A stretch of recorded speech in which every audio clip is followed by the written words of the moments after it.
Apoio Cultural Unimed. O melhor plano de saúde é viver. O segundo melhor é Unimed.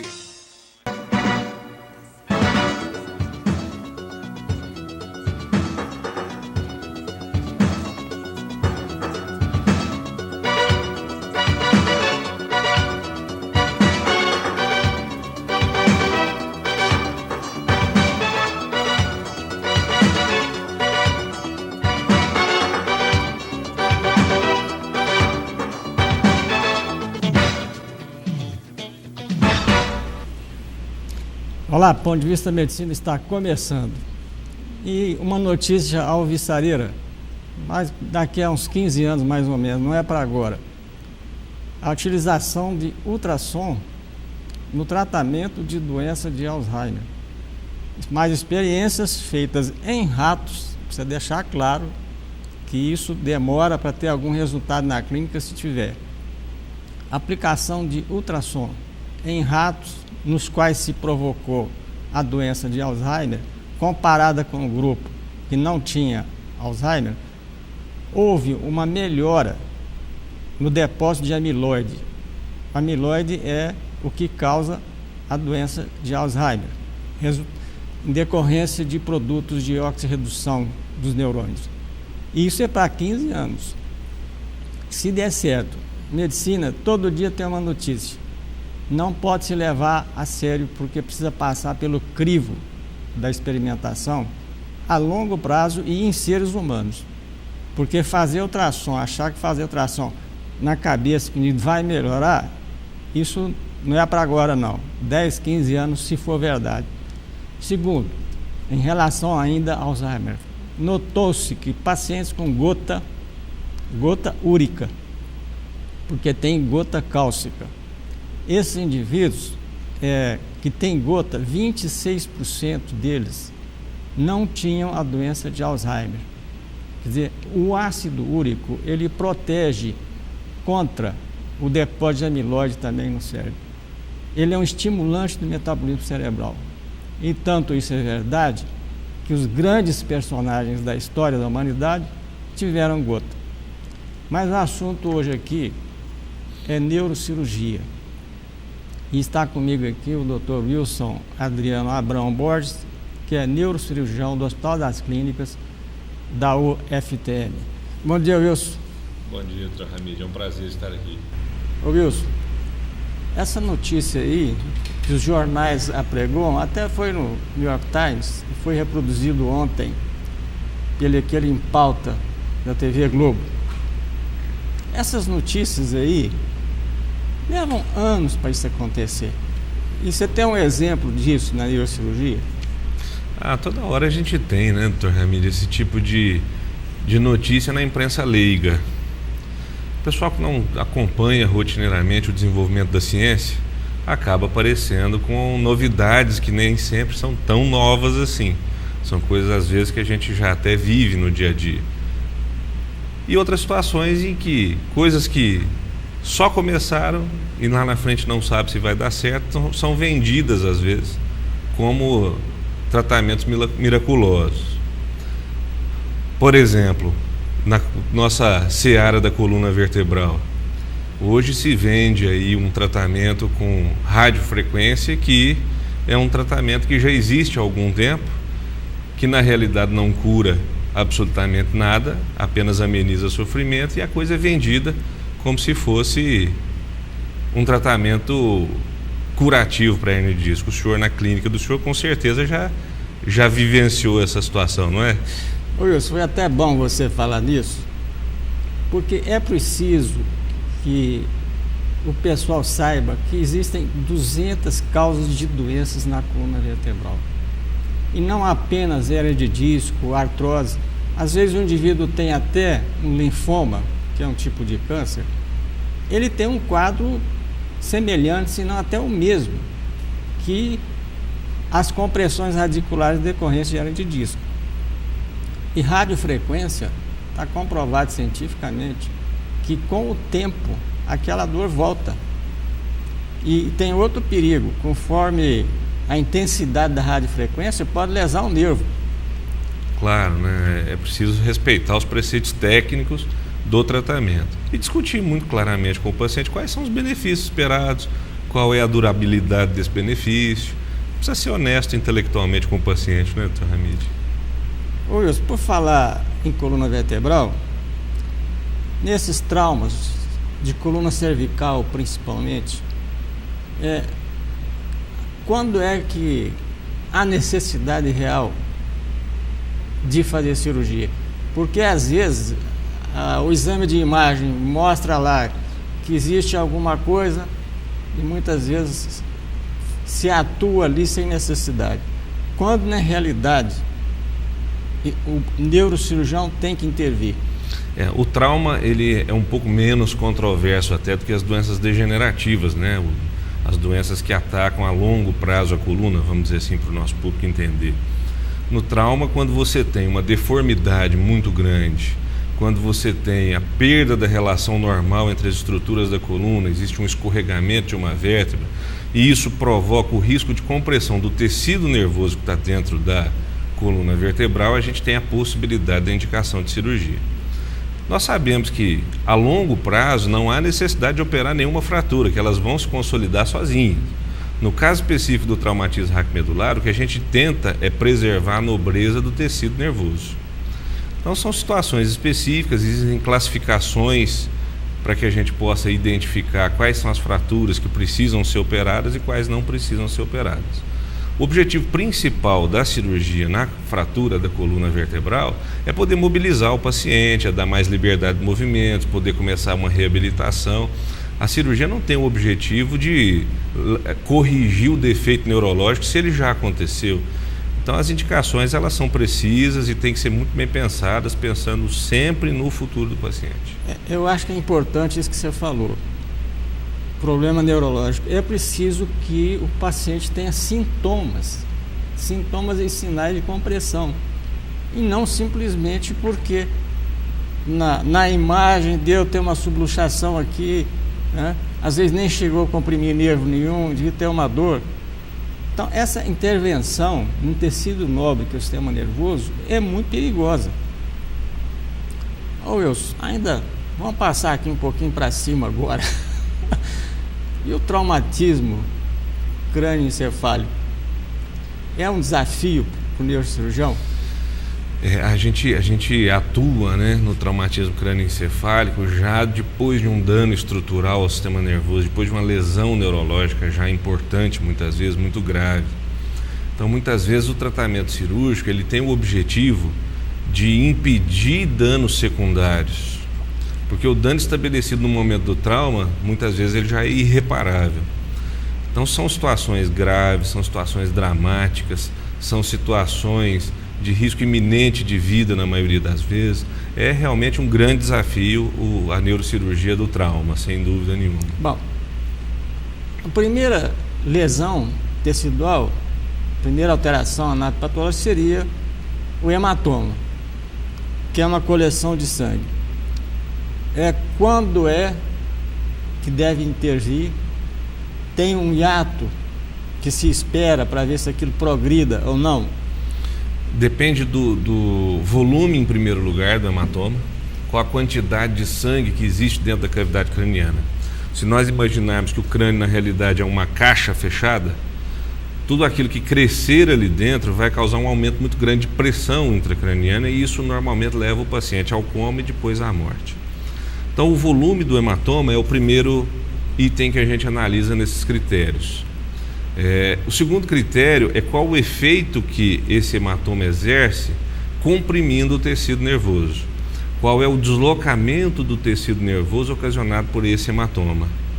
Em terceiro lugar, nós vamos basear essas duas coisas no mais importante, que é o quadro clínico do paciente. Quer dizer, o local onde houve a lesão.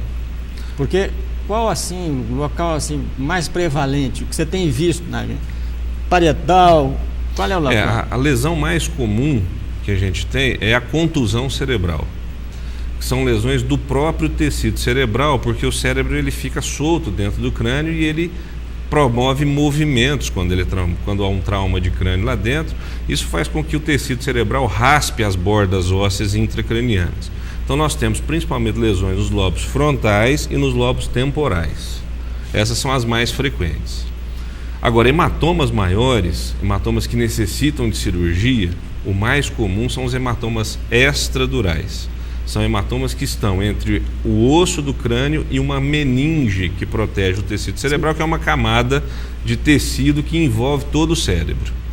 Esse hematoma normalmente está associado com uma fratura de crânio, com a ruptura de uma pequena artéria, localizada próximo, aqui atrás do olho, entre o olho e o ouvido, que acaba provocando um acúmulo de sangue na região mais temporoparietal. Quer dizer que essa região é mais porque o indivíduo sempre cai de frente. Isso que eu queria perguntar.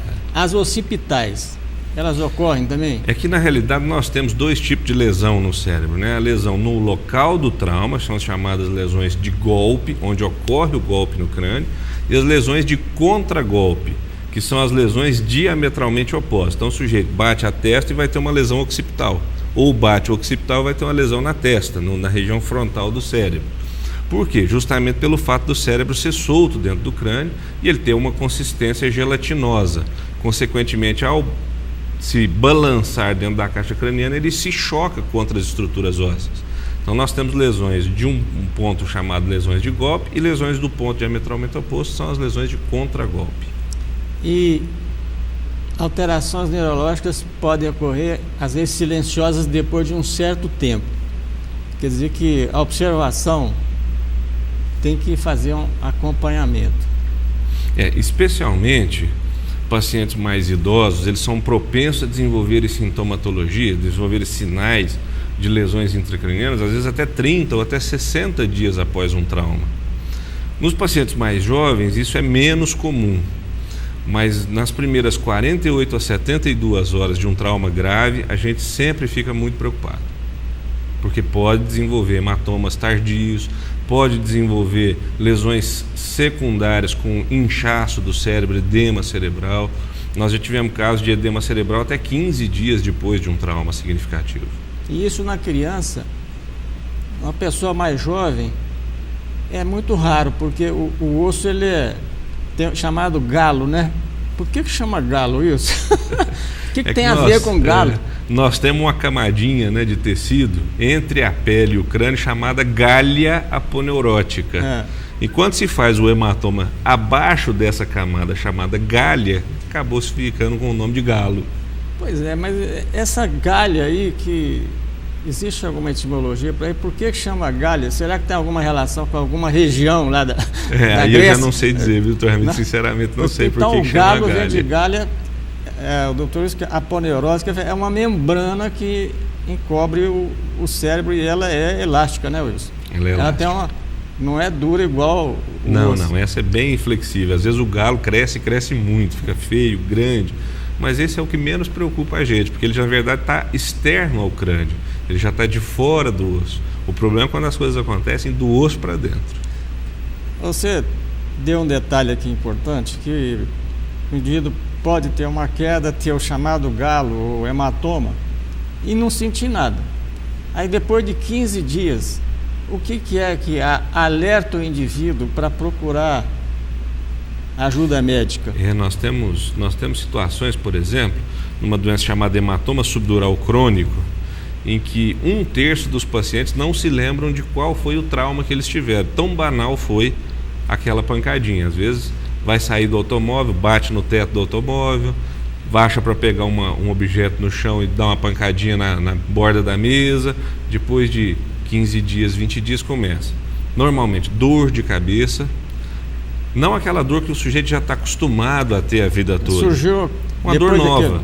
Não, doutor, essa dor é diferente, eu nunca tive ela antes. Ou então eu nunca tive dor de cabeça, agora estou tendo. Mas daqui faz uns 15 dias bate a cabeça.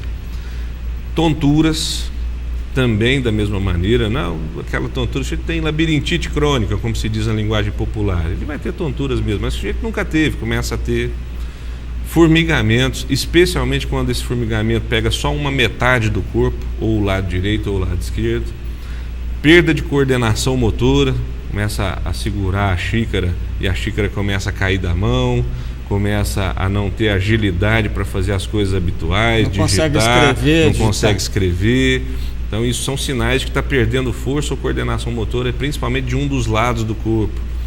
Sinais de confusão mental, o paciente começa a ficar com a memória ruim, começa a ficar muito desatento, esquece muito das coisas, começa a chamar pessoas por nomes trocados, e ele não tinha essa rotina na vida dele antes. Então são situações de alerta que devem promover a procura de um médico. E se for pessoa de idade, começa a esquecer, acha que está com Alzheimer. Já está esclerosado, como diz a linguagem popular. Mas vamos detalhar isso mais um pouco, mas daqui 15 segundos. Vamos a um rápido intervalo e voltaremos em seguida.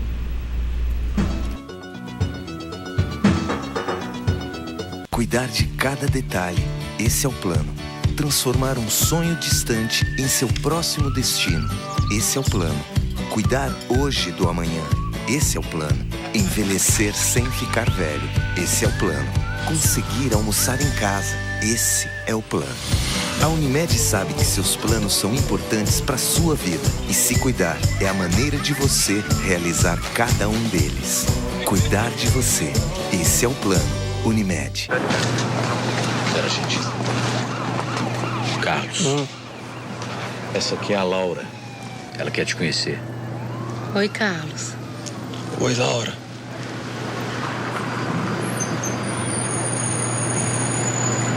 Vamos lá, pessoal. Você não precisa conhecer para doar. Doe sangue. Compartilhe a vida. Apoio Cultural Unimed. O melhor plano de saúde é viver. O segundo melhor é Unimed.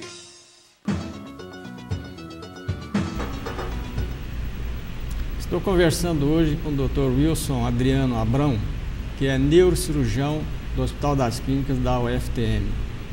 Nós estávamos falando há pouco de pequenas contusões, às vezes bate a cabeça na saída da porta do carro, etc.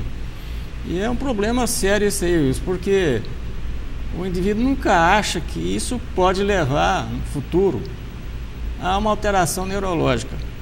Vamos repetir aqui, Wilson. Começa com o quê? Você falou primeiro dor de cabeça, depois vertigem. Isso. Formigamentos, perda de coordenação motora. Formigamento membro superior, inferior ou em ambos? Pode ser em ambos, inclusive. Pode ser em toda a metade do corpo. Pega metade do rosto, metade do tronco, o braço, a perna. Você pode ter perda de força muscular ou coordenação motora, especialmente um dos lados do corpo. Confusão mental, perda de memória, transtornos de comportamento.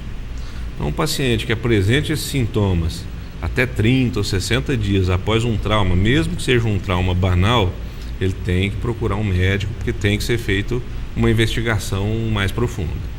Então, é prestar atenção na batida, se o indivíduo bateu, roçou às vezes, né? Simples roçamento, o sujeito não percebe. Então, esse é um dado importante para a saúde pública, né? Quer dizer, saber que existe isso. E formigamento, isso, muitas vezes é confundido como um problema emocional. Então, eu sempre brinco o seguinte: as causas emocionais, elas podem causar formigamento? Podem, mas eu brinco que elas não matam no curto prazo, né? As causas emocionais vão matar a longo prazo, né? O jeito que já tem 5 anos, 10 anos, né? Até na clínica é muito frequente isso. Extremamente frequente. Os sintomas sensitivos, de maneira geral, eles são complicados. São sintomas que desafiam o médico, né, para tentar achar a origem da doença e tudo mais. Agora, o importante é não negligenciar. Isso é importante. Na neurologia, sintomas que aparecem recentemente são mais importantes do que aqueles que acompanham o paciente ao longo de um desafio. Os sintomas mais antigos são aqueles que preocupam mais. Os sintomas mais antigos são os que preocupam menos. Os mais recentes preocupam mais. Os mais antigos? Os mais antigos preocupam menos. As doenças neurológicas, elas todas vão combinar com uma preocupação que é, quase todas, né, vão combinar com uma preocupação que é a hipertensão intracraniana, um aumento da pressão dentro do crânio, dentro da cabeça. E se o paciente começa com formigamentos, em pouco prazo de tempo, coisa de no máximo alguns poucos meses, ele vai desenvolver outros sintomas neurológicos, vai desenvolver alterações da cognição, alterações comportamentais, vai desenvolver alterações motoras. Eu tenho um formigamento que me acompanha há 5 anos, 6 anos. Dificilmente vai ser uma lesão grave que coloca o paciente em risco iminente. Isso não significa que não possa ser uma doença que exija tratamento, mas não vai ser uma doença urgente. Até é importante, agora eu lembrei, até a própria pessoa que padece disso, ela pode fazer uma manobra, chama manobra de Spurling, para formigamento, para ver se isso é da coluna, ou se é emocional, ou se que seria compressão do topo do crânio, né? Se aumentar o formigamento, esse formigamento não é emocional. Então aí tem que ir para o diagnóstico diferencial, então, com... Você falou em aumento da pressão intracraniana. Aumento da pressão é aumento da pressão dentro do cérebro. Não é aquela pressão, é outra coisa. Nesse caso aí, os tumores cerebrais também são... Os tumores cerebrais, eles vão cursar inicialmente com sintomas, às vezes, inespecíficos, às vezes uma dor de cabeça inespecífica, não lembra enxaqueca, não lembra dor de cabeça tensional, não lembra outros tipos específicos de dor de cabeça, uma dor estranha, uma dor que incomoda um pouquinho, normalmente ela é mais leve, vai piorando, às vezes ela acorda o paciente durante a madrugada, doutor, eu acordei porque a dor me acordou. A gente escuta esse tipo de frase. E na sequência, num prazo de poucas semanas, ele vai desenvolver outros sinais neurológicos, outros sintomas neurológicos. Ele vai desenvolver dificuldade de motor, ele vai desenvolver perda de sensibilidade, transtornos de comportamento, transtornos mentais. Então, esses casos a gente sempre tem que investigar. O importante é não negligenciar, especialmente nos pacientes mais idosos, que muitas vezes não vão se lembrar do trauma que sofreram, assim por diante. Nos tumores cerebrais, as situações normalmente são de pacientes um pouco mais jovens, infelizmente. Normalmente a gente vai encontrar pacientes com tumores cerebrais por volta já dos seus 50, 55 anos. São mais frequentes nessa idade. Não é bem jovem, não é 50. Hoje nós temos que considerar isso muito jovem, né, doutor Hamid? Nós estamos chegando nos 75, nos 80 com facilidade, graças a Deus. Wilson, eu fiquei agora curioso, porque eu já vi alguns casos de indivíduo ter um tumor cerebral e a primeira manifestação ser às vezes depressão e ansiedade. Como é que explica isso, já que depressão e ansiedade às vezes são ligadas a fenômenos psicológicos? Por que o tumor cerebral, qual é a região do cérebro responsável? Seria que é o hipotálamo aí, o tálamo? Nós normalmente vamos ver esse tipo de quadro. Eu brinco que eu já operei algumas depressões já, porque a gente tem um paciente que a longo prazo vem se tratando de quadros depressivos. Então a gente vai ver isso em tumores intracranianos, tumores dentro da cabeça, tumores às vezes não propriamente do cérebro, mas por exemplo das meninges, os chamados meningiomas, que tem um crescimento lento, e especialmente quando eles são localizados na região frontal, na região da testa, que é uma área cerebral muito relacionada a comportamento, vamos dizer assim, a autonomia, a inteligência, a disposição de praticar as coisas. Quando essa região ela é afetada, o paciente vai ficando mais apático, menos iniciativa ele tem para fazer as coisas. Então, muitas vezes ele é taxado como um depressivo e tratado assim. É claro que isso, felizmente, é uma causa bem mais rara para esse tipo de comportamento do que as depressões. As depressões são mais frequentes, mas isso significa que nós podemos até ter um diagnóstico inicial de um quadro depressivo, iniciar tratamento, mas o quadro depressivo ele responde bem ao tratamento na maioria dos pacientes. Em torno de 80% dos pacientes depressivos conseguem ser tratados pelo clínico geral. Ele responde bem ao tratamento. Não está respondendo? Vamos investigar. Wilson, o vômito também pode ser uma manifestação? Os vômitos são um sinal clínico característico de hipertensão intracraniana. O que eu quero dizer com isso? Quando há hipertensão intracraniana, haverá vômito, mas nem sempre o vômito tem a causa como hipertensão intracraniana. Isso é claro, todo mundo vê isso na clínica diária, todo mundo sabe disso em casa. Agora, os vômitos típicos da hipertensão intracraniana, das lesões que aumentam a pressão de dentro da cabeça, é o chamado vômito em jato. É aquele vômito que não é precedido de náusea. O sujeito não sente enjoo, do nada ele vomita. Nós estamos aqui conversando e vem.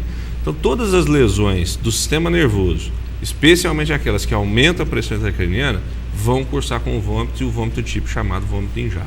Até esse tipo de vômito em jato, é importante fazer o diagnóstico até de meningite, que pode ser uma primeira manifestação. Luiz, agora eu fiquei um pouco curioso aí. Você falou que na região frontal ocorrem mais essas alterações, porque a região frontal, responsável pela inteligência e tal, ela tem mais neurônio do que a de trás? Ou isso ninguém contou até hoje? Não, está contado sim. Tá contado, já sim. Contado? Os lobos frontais são os maiores lobos que nós temos. A região frontal do cérebro é a região maior que nós temos do cérebro. São os maiores lobos do cérebro. Portanto, tem mais células sim. E a arquitetura dessas células é diferente. A disposição em camadas que essas células adquirem no córtex cerebral, que é a camada mais superficial, ela muda de região para região, dependendo da função que aquela região tenha que desempenhar. Wilson, antigamente eles faziam essa cirurgia no cérebro, né, para o indivíduo que tinha algum problema mental. Até esqueci o nome agora, como é que chamava? São as chamadas lobotomias. Lobotomias. Né? As lobotomias. Isso aí não eram... Inclusive, isso foi motivo para um prêmio Nobel de Medicina de um português chamado Egas Muniz. Egas Muniz. O Egas Muniz ganhou um prêmio Nobel de Medicina por culpa de ter inventado a lobotomia frontal para tratamento de agressividade. Eram cirurgias muito mutiladoras. Eu tenho um ou outro paciente que eu já acompanhei com essa cirurgia nesse pós-operatório. Não fui eu que fiz, porque essa é uma cirurgia mais antiga. Hoje, a psicocirurgia, que a gente chama, ela segue preceitos éticos muito restritos. Há uma dificuldade grande em se aprovar a realização dessas cirurgias. E são cirurgias muito menos agressivas. Hoje nós temos a neurocirurgia funcional com um mapeamento cerebral, com um mapeamento de áreas específicas, e as lesões que têm que ser provocadas são muito menos extensas do que eram no passado. Mas é muito interessante a história da medicina nesse sentido, porque foi aí que nós descobrimos alguma área de funcionamento cognitivo, alguma área de funcionamento comportamental do cérebro. Daí a premiação com o Nobel de Medicina.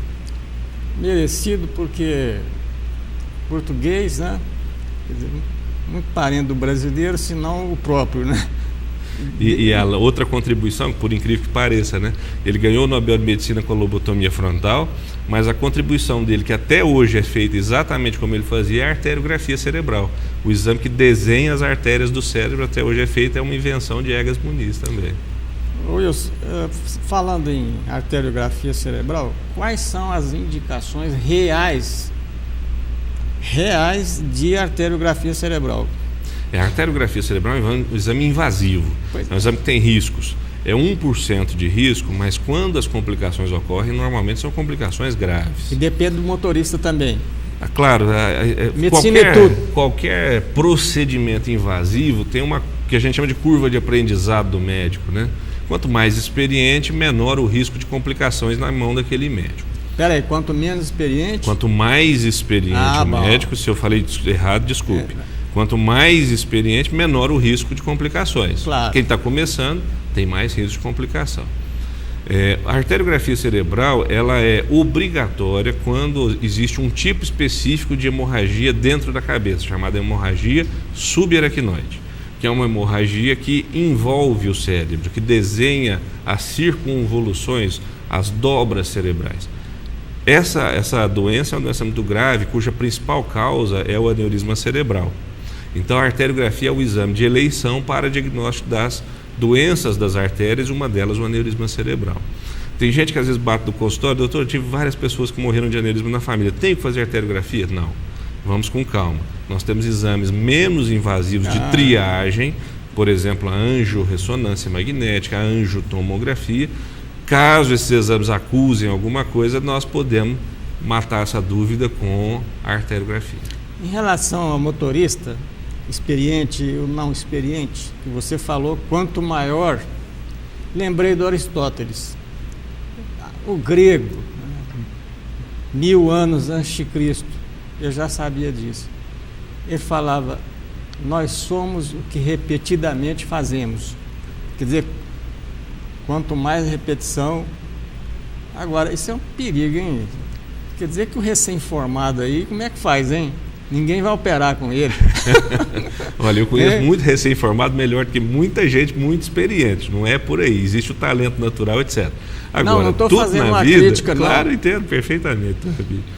Agora, tudo na vida é questão de treinamento. E a gente começa a nossa vida profissional sempre sob a tutela de alguém mais experiente.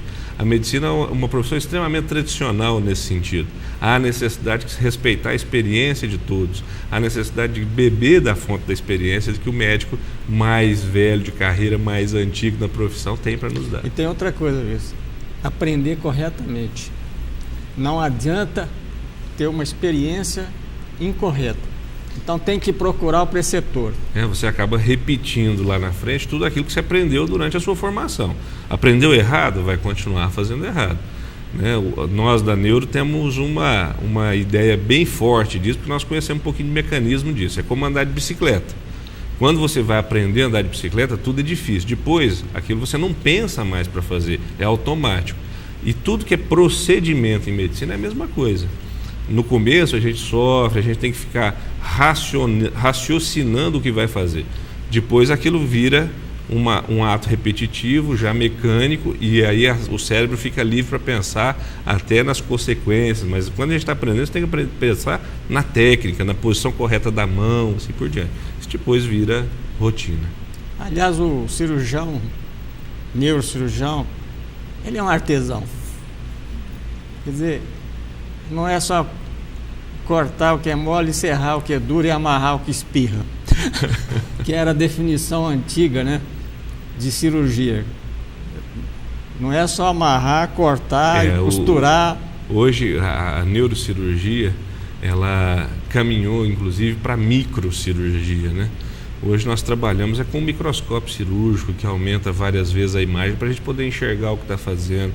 Nós temos que trabalhar às vezes em espaços de 2, 3, 4 centímetros, é um espaço inteiro, um universo inteiro para a gente poder trabalhar. As lesões, por exemplo, os aneurismas cerebrais, quando a gente os opera, eles têm habitualmente em torno de 5, 7 milímetros de diâmetro, não tem meio centímetro. Então é uma técnica muito fina, muito refinada, muito delicada, e é uma coisa que eu sou suspeito para dizer, mas eu acho muito bonita.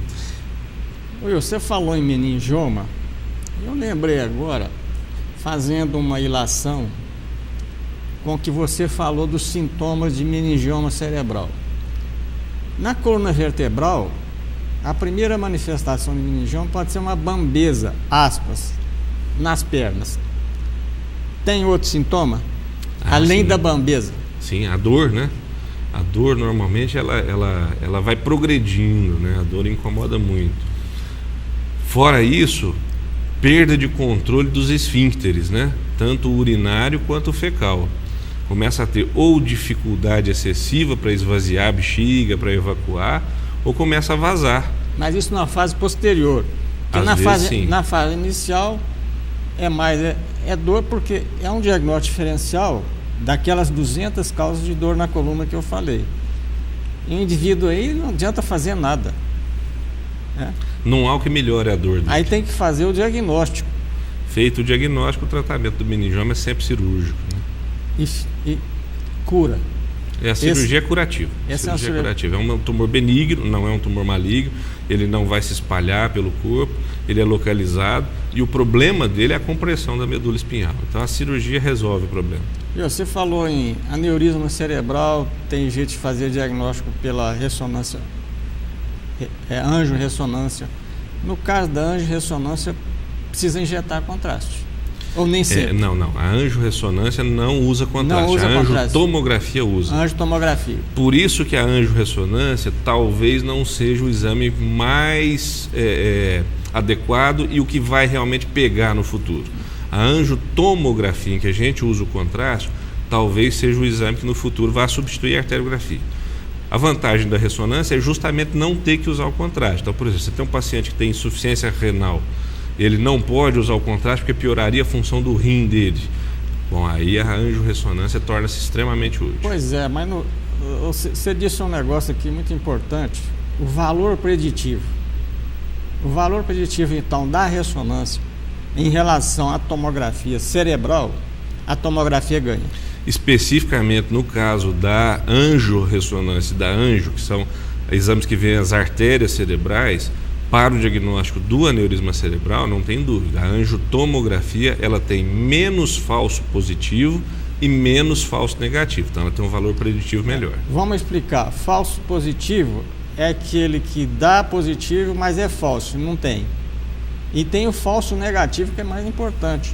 Diz que não tem a doença e na verdade a doença estava lá. É o falso negativo. Wilson, nesses aneurismas cerebrais, a cirurgia, é claro que a pergunta é dirigida a um cirurgião experiente. Quando é que pode haver algum risco? Porque você abre o cérebro ali, pode existir sangramento, pode... É uma cirurgia extremamente estressante. Nós, neurocirurgiões, adoramos operar essa cirurgia. Adora, sim, mas coisa é uma estressante. cirurgia estressante, extremamente estressante. Mas não é um paradoxo? Você gosta tem gente operar? Que gosta dessas coisas, né, doutor Hamid? A gente quer fazer, a gente quer produzir. E o aneurisma cerebral para a neurocirurgia é o clímax, né? É onde o neurocirurgião tem que usar toda a sua técnica, toda a sua perícia, por ser exatamente o começo da nossa conversa aqui agora a respeito dos aneurismas, por ser uma cirurgia de extremo risco. É uma cirurgia extremamente arriscada, é uma cirurgia que o aneurisma pode romper durante a cirurgia, e são artérias de alto fluxo sanguíneo com graves hemorragias intraoperatórias. Então são situações em que muitas vezes o paciente chega até a falecer na mesa de cirurgia. O aneurisma é uma doença muito grave e o tratamento é extremamente delicado. Felizmente, nós temos aqui em Uberaba gente muito gabaritada para fazer cirurgia de aneurisma. Os resultados de cirurgia de aneurisma em Uberaba são muito bons de maneira geral. Mas é uma situação de extremo estresse. Há alguns trabalhos mostrando que a frequência cardíaca do neurocirurgião na hora de clipar o aneurisma, na hora de tratar o aneurisma, equivale à frequência cardíaca de piloto de Fórmula 1. Puxa, se o cirurgião tiver uma fibrilação atrial, então, hein? O paciente não vai ficar satisfeito. Então eu tenho que fazer o diagnóstico agora do cirurgião. Tem que se tratar não vou e se operar cuidar. Não vou operar com esse aí, né? Wilson, ainda falando em aneurisma, em derrame, que o pessoal fala cerebral, sim, acidente vascular, tem uma celeuma aqui, com os cardiologistas, porque saiu, até comentei isso com vários, saiu no New England do ano passado, que o indivíduo que toma aspirina para tratar de problema cardíaco, etc., que depois dos 65 tem que diminuir a quantidade de aspirina. Por quê? Porque se ele tiver um acidente vascular hemorrágico, um derrame, vai ter o maior sangramento. E aí o hematoma vai ser maior. Então o cardiologista me disse, nós cardiologistas continuamos com dose habitual.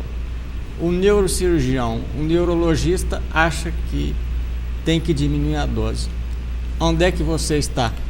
Na realidade, essa é uma discussão que já se arrasta há muitos anos.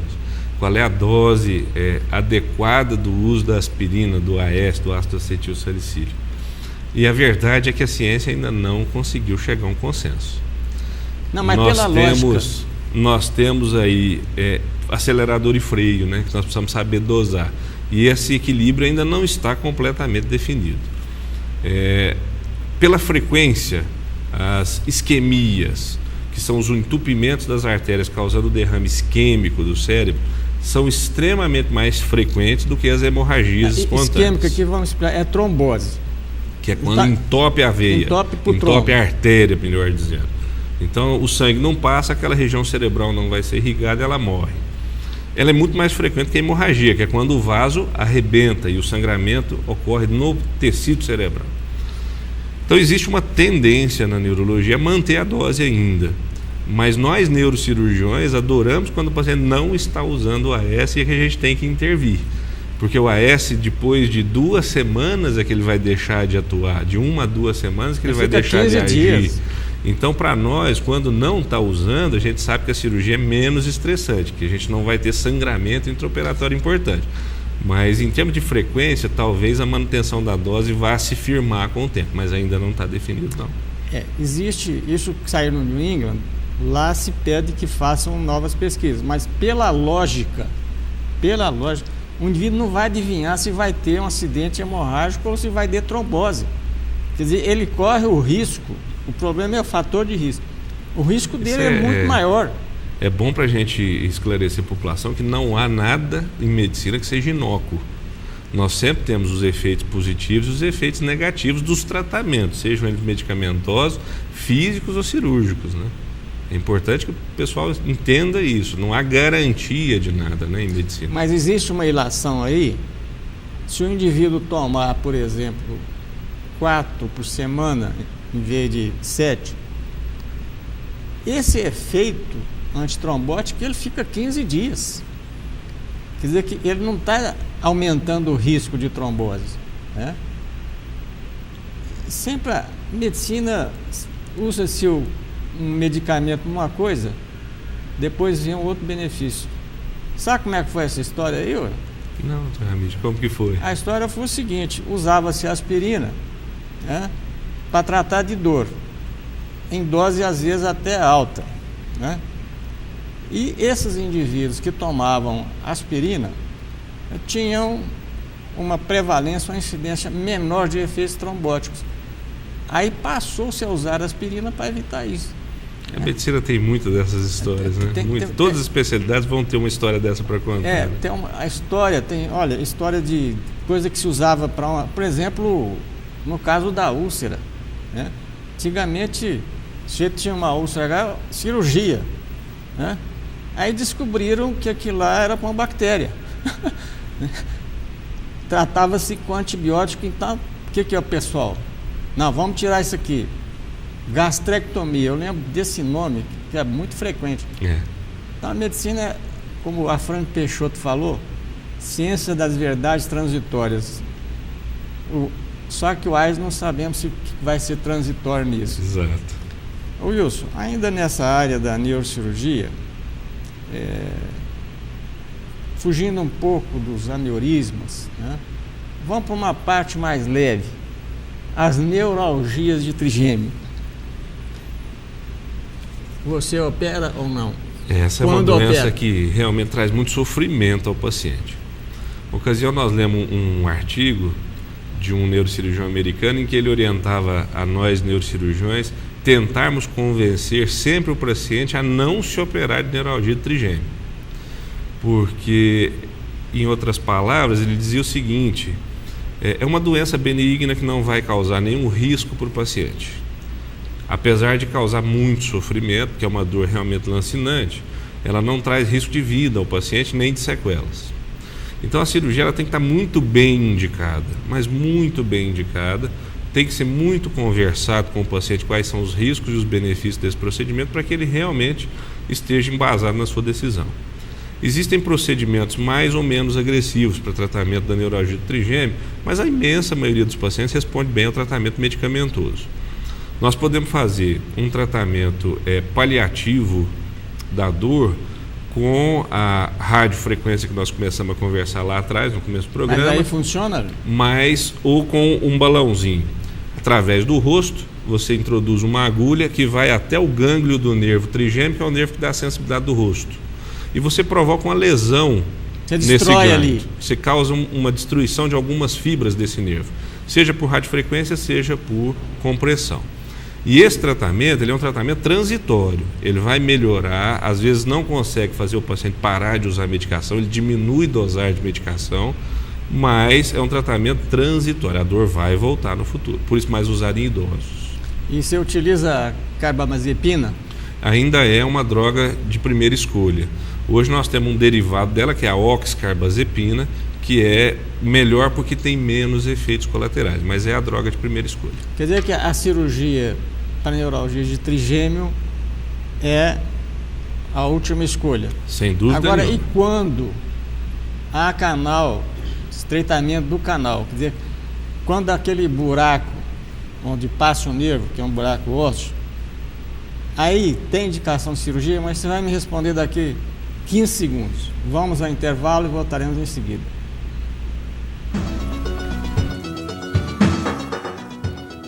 Apoio Cultural Unimed. O melhor plano de saúde é viver. O segundo melhor é Unimed. A tuberculose é a doença que mais mata jovens e adultos em todo o mundo. E o que mais surpreende é que essa enfermidade tem cura. O tratamento oferecido gratuitamente pelo Sistema Único de Saúde garante a cura de quase 100% dos casos de diagnóstico precoce. Mas o principal obstáculo para o controle da tuberculose é o abandono do tratamento, que dura cerca de 6 meses e promove melhoras significativas desde o início. A tuberculose tem cura. Basta seguir o tratamento até o fim. Cuidar de cada detalhe, esse é o plano. Transformar um sonho distante em seu próximo destino, esse é o plano. Cuidar hoje do amanhã, esse é o plano. Envelhecer sem ficar velho, esse é o plano. Conseguir almoçar em casa, esse é o plano. A Unimed sabe que seus planos são importantes para a sua vida e se cuidar é a maneira de você realizar cada um deles. Cuidar de você, esse é o plano. Unimed. Estou conversando hoje aqui com o Dr. Wilson Adriano Abrão Borges, que é neurocirurgião do Hospital das Clínicas da UFTM. E nós estamos falando há pouco aqui sobre a neuralgia de trigêmeo, que é uma dor terrível, né, Wilson? Terrível. Os pacientes a descrevem normalmente como choques no rosto, que podem pegar tanto a parte de cima da maçã do rosto ou o queixo. E as três partes também podem doer conjuntamente. Ela é desencadeada às vezes por estímulos táteis, por exemplo, ao fazer o barbear, o simples roçar do vento no rosto pode desencadear aquele choque lancinante, é uma dor realmente Wilson, mas muito sofrida. Qual é a causa? A principal? A principal causa da neuralgia de trigêmeo é a compressão direta do nervo buraco por uma artéria. Artéria? Esse nervo ele nasce atrás do ouvido e vai percorrer o rosto até chegar na superfície da pele. Lá atrás nós temos uma artériazinha que é muito próxima a ele do ponto de vista anatômico. E às vezes ela é tão próxima que chega a tocar no nervo. E ela pulsa em cima do nervo. Por isso que a dor, normalmente, ela é mais pulsátil ou em choques. A cirurgia definitiva para isso seria você descomprimir o nervo. Você colocar um calço, um tecido, entre essa artéria e o nervo, para que a artéria pare de pulsar sobre o nervo. O problema é que essa região é uma região extremamente nobre. Essa artéria é muito nobre. Wilson, mas colocar calça aí, mas calça de quê? A gente pode usar o próprio músculo do paciente ou determinadas substâncias que existem para isso. São gels que a gente coloca para amortecer a pulsação arterial em cima do nervo. E essa região é uma região muito nobre, é a região do tronco cerebral. O tronco cerebral, para que o nosso telespectador entenda, é a região do cérebro que controla se o paciente está acordado ou não, se o coração dele está batendo no ritmo certo, se ele está respirando adequadamente. Então é a região responsável pelas funções básicas da vida. Então por isso que eu brinquei agora há pouco que o professor americano nos dizia, olha, vamos convencer a não operar, porque se der problema, normalmente é tragédia, não é problema. Então é uma cirurgia para a gente não fazer. Então pronto. É uma cirurgia para a gente fazer em casos extremos. Pacientes muito jovens, que não respondem à medicação, que têm efeitos colaterais intoleráveis à medicação, porque é um sofrimento muito grande. Então nesses casos ela está bem indicada. Mas é uma cirurgia para a gente sentar com o paciente, conversar pelo menos aí umas 2, 3 consultas para ele ter certeza que ele quer enfrentar e essa cirurgia. E utilizar o medicamento barbitúrico aí no caso? A medicação é o principal tratamento e responde bem na imensa maioria dos pacientes. São raros os pacientes com neuralgia de trigêmeo que necessitam de tratamento cirúrgico. Wilson, descendo um pouco para a coluna vertebral, quais são as condições nas quais se opera e nas quais não se opera? Por exemplo, na síndrome da cauda equina. Síndrome da cauda equina é uma compressão da medula, às vezes até por hérnia de disco, só que é muito rara. Quais são as outras condições de síndrome da cauda equina? Eu posso dizer que síndrome de cauda equina por compressão eu até hoje, em situações de urgência e emergência, eu até hoje operei 2 pacientes, só 2 pacientes, que eram hérnias de disco, que comprimiram totalmente o cone da medula, que é o finalzinho da medula. O paciente perdia o movimento das pernas, perdia o controle da urina e das fezes e perde a sensibilidade da região do períneo, da bolsa escrotal no homem. Essa situação é uma situação de emergência. Nós temos que levar o paciente imediatamente para a cirurgia para descomprimir e salvar o tecido nervoso. E tem que fazer o diagnóstico primeiro. E o diagnóstico hoje é com a ressonância magnética de urgência. Isso é uma coisa que a gente tem ainda alguma dificuldade de fazer o socorrista compreender que isso é uma emergência médica. Wilson, pelo quadro clínico é possível fazer isso, que o indivíduo tiver uma dor no membro inferior, não vou falar na perna não, no membro inferior, dor lancinante muito grande e que tinha antecedentes e começou a não segurar a urina nem fez, esse sujeito tem que operar imediatamente. Eu só fiz a ressalva do exame para a gente saber a causa compressiva dessa síndrome. Porque pode ser tumor. Porque pode ser um tumor. Mas aí seria um tempo mais prolongado. Pode ser uma inflamação, né? Você pode ter doenças inflamatórias do cone medular, as mielites transversas, né? As mielites transversas podem causar também esse tipo de situação. Muito embora, na maioria das vezes, essas causas infecciosas e inflamatórias, elas não sejam tão agudas. Elas normalmente têm alguns dias de aparecimento de sintomas progressivamente. Então essas situações elas têm que ser analisadas como uma emergência médica. Por quê? Porque as sequelas que podem ficar são sequelas que realmente trazem muito sofrimento para o paciente no futuro, né? Muita limitação. Wilson, nós estamos falando aqui em nervos e tal, e existe uma condição no plexo braquial e às vezes no feixe neurovascular. Quando é que se opera? Quando não? As lesões de plexo braquial, as lesões traumáticas do plexo braquial, a gente só opera na fase aguda aquelas que são cortantes. Então houve algum material que penetrou e lesou o nervo, a gente tem que imediatamente levar o paciente para a cirurgia. Todas as outras situações, traumas, caiu de ombro, etc., a gente evita a cirurgia. A gente espera pelo menos 6 meses para começar a discutir a possibilidade da cirurgia. Porque na maioria das vezes há alguma recuperação. E havendo alguma recuperação, a cirurgia sempre é pior do que a recuperação natural do paciente. É pior porque ali passa o feixe neurovascular, quer dizer que tem a subclávia e o cirurgião que está começando, neurocirurgião, sem experiência, ele pode lesar. Essa é uma cirurgia que a gente brinca ser muito bonita anatomicamente. É uma cirurgia que a gente tem uma dissecção de tecidos, a identificação de estruturas que é muito bonita e precisa ser extremamente cautelosa porque são estruturas extremamente nobres e muito delicadas. Então é uma cirurgia para se fazer com gente experiente, especificamente nessa cirurgia. Essa síndrome chama síndrome desfiladeiro cervical. Desfiladeiro porque é um lugar que passa apertado. A medicina é difícil, hein?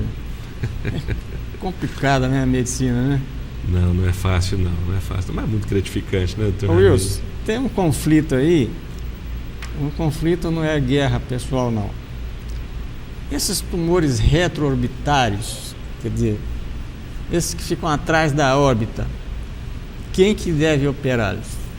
Quem que deve, não, ninguém é obrigado, mas...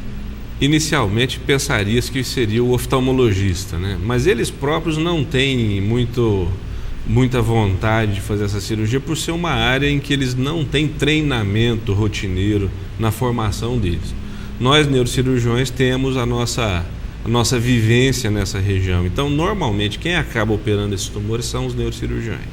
Quais as outras condições em que existe essa dualidade, não vou falar conflito, entre a oftalmologia e a neurocirurgia ou neurologia? Nós temos aí, o nervo óptico ele é considerado, né, uma janela para o cérebro, né? Então o olho ele é muito importante na avaliação do sistema nervoso. Através do exame do fundo do olho, da análise da retina e do nervo óptico, através da avaliação do oftalmologista, a gente tem algumas pistas muito importantes para o sistema nervoso. Então uma zona de transição entre as duas especialidades. Muitas vezes doenças neurológicas vão trazer sinais nos olhos e doenças dos olhos vão trazer sintomas que parecem ser neurológicos. É uma zona, vamos dizer assim, uma zona de sombra, de penumbra. Zona cinzenta. É uma zona cinzenta. O importante nesses casos, na minha opinião, é o convívio adequado entre as duas especialidades. É o tratamento multidisciplinar, é as especialidades estarem entrosadas, é você confiar no oftalmologista com quem você convive e o oftalmologista confiar com o neurologista ou no neurocirurgião com quem ele convive. Aliás, a medicina não é o tratamento e o diagnóstico de elementos estanques parados, porque tudo tem relação uma coisa com a outra. Por isso que o médico ele tem que ter uma formação generalista. E esse é o mal de hoje. Só para terminar aqui, nós temos 1 minuto. Qual é o conselho que você dá naquilo que você mais opera para que não aconteçam erros? 1 minuto. Em relação a cirurgias, né, que a gente hoje, talvez a neurocirurgia mais frequente seja a neurocirurgia da coluna vertebral, né? A neurocirurgia ela tem que se basear cada vez mais no bem-estar do paciente, é pensar no que é melhor para o paciente e não para o médico, para o hospital, para o vendedor da prótese. Ganhos secundários. Pensar no paciente. Isso realmente vai trazer alívio, vai ajudar meu paciente a fazer com consciência tranquila. E baseado em diretrizes internacionais. Diretrizes são aquelas recomendações baseadas na medicina, baseada em evidências, quer dizer, evidência científica. Não é porque o ciclano falou ou que experimentou um caso. Então, isso é o mais importante. Observar as regras internacionais para não fazer procedimentos desnecessários. Vamos terminar esse programa aqui agradecendo aqui a sua presença, Wilson. Eu que agradeço, realmente sempre um prazer, uma honra estar com Foi importante essas informações aqui. Até o próximo Ponto de Vista Medicina, na próxima quinta-feira. Até lá.